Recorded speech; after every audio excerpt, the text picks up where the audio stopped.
Hello everyone's. I'm here for Real Housewives of Atlanta Season 9 Episode 16.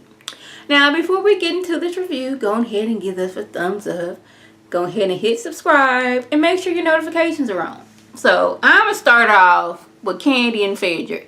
Kandi lets PHAEDRA know, look here, your homegirl, she not welcome on a trip. I'm scared I'm going to choke her to like an inch of her life. And I don't want to be going to jail in Maui. So just go ahead and relay this message.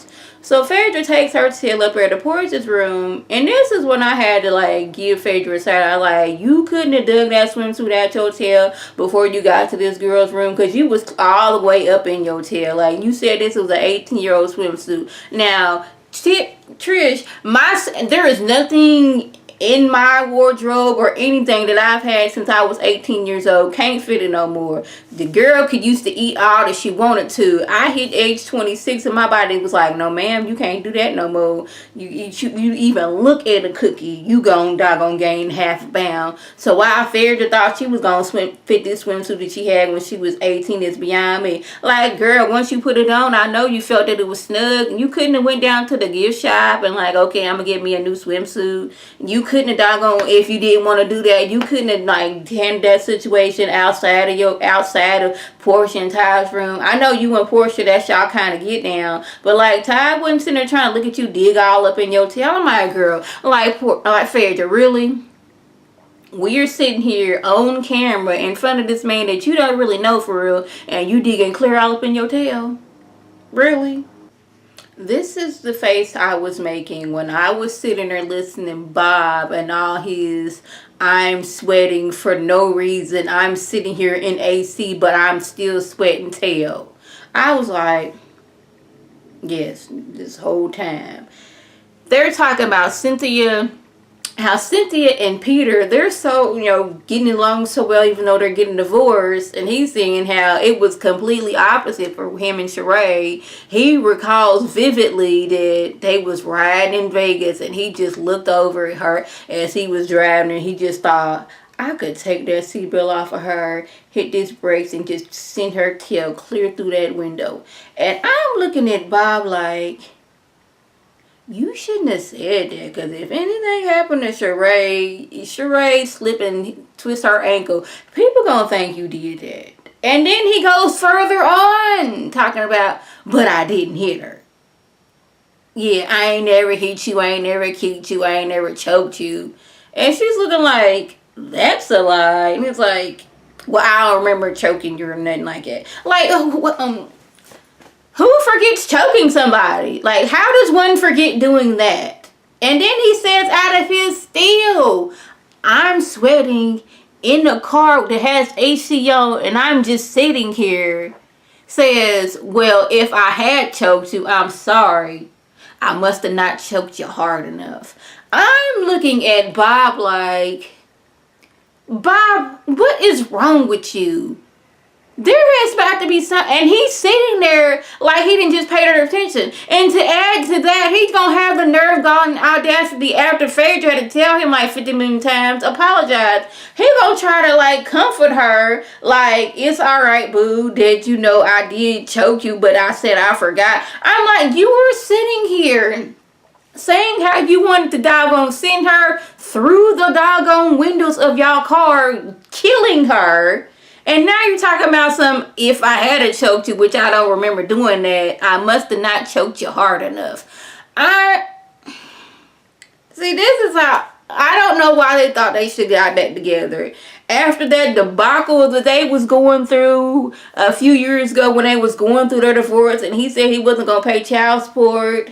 I don't know why she thought that she wanted to get back with Bob. Like, you already know Bob was a woman beater. I guess you thought now, like, he ain't really exercising and he's sweating profusely just standing there. I could, like, take him or whatever. But SHEREE is sitting there crying and then Bob is just basically like, oh, there go a tree right there. Still sweating, mind you. I'm going to keep on with this with the mess you just said. Oh, yeah, I'm going to keep on calling you sweatbox. Yes, and he's sitting there like, all right, SHEREE. You know I love you. It's alright. Alright. You just said the doggone you wanted to see. She knew about the whole wanting her to go through the window, but you're sitting there like making like light of the fact that you choked her and saying that I must have not choked you hard enough. Like, could you breathe? Well, then I must have not did it hard enough, so just go sit down. It's like that kind of situation. And I was just the whole time, this face at Bob. So PHAEDRA wants to have a restoration service ceremony because she wanted to have it in Atlanta, but these girls ain't gonna make it back to Atlanta. We need to do this here in Maui. And this is when, like, I don't know if wires got crossed or people forgot, but they were sitting there, and since this is so fresh about Bob talking about I choked you, but you lived, you was able to breathe, so go ahead and just sit down and get over it. It was some episodes ago when SHEREE and Kenya got into it. If memory serves me correctly, SHEREE never said that Kenya needed to get her tail whooped for provoking Matt. What she said was, you provoking Matt may lead to a tail whooping. I believe if Kenya had stayed with Matt, the next step would have been her getting her tail whooped, because he's already showing violent tendencies. He's throwing stuff, he's breaking out windows, he's spraying out cameras so you can't know it's him, even though we know it was you when you came up. Like, we have that footage when you was coming up. He's busting out doors, breaking glass, doing all these other things. Like, the next step is him whooping your tail. We're not saying that you deserve it because you provoked him. Is you're provoking him is going to lead to that, is what she said. And now, I didn't mention this last week, but this man that did all this stuff to you, but you gonna trust him with your dogs? Anyways, they go back and forth and they realize, it was lost in communication. Candy's like, I don't want nothing to do with Portia, I don't need to apologize for PHAEDRA for anything. PHAEDRA, you was trying to get with this man when Apollo wasn't even in jail good, so that. And I'm just sitting here wondering how everyone is feeling now that they realize it was PHAEDRA the one that started this and caused this whole domino effect. Because it started off with, Portia, she was upset, but she was upset with Candy about something SHEREE said. SHEREE said, well, Candy said you were sleeping with Block. Candy just said they dated. Now, all these pieces and playing telephone is the domino effect. PHAEDRA is the one who said that Candy and Shamia were sleeping together. SHEREE did not say it was PHAEDRA. She put that on Portia, which led to Portia and Candy get into it. Portia cannot lie, which Portia, you were not off the hook, even though this was a domino effect. You were still wrong, dead wrong, for saying that girl, her and her husband was trying to you would lure them back to their sex dungeon, which they don't have. One, you lied about saying they had a sex dungeon. Candy, she wasn't mad about that. It's the fact that you lied and said that they was trying to drug you. Like, I heard like 5th generation heard that you was gonna do that. Like, did you not think that was going to be, like, really going to get you into some trouble lying about some mess like that? Like, you can't come back from stuff like that. But I wonder how all the ladies feel watching now and realizing I've been mad this whole time because I thought Portia was saying this thing, and the whole time it was PHAEDRA. Now, again, I say that Portia, you were not off the hook because you've been lying from the get-go. Simple as that.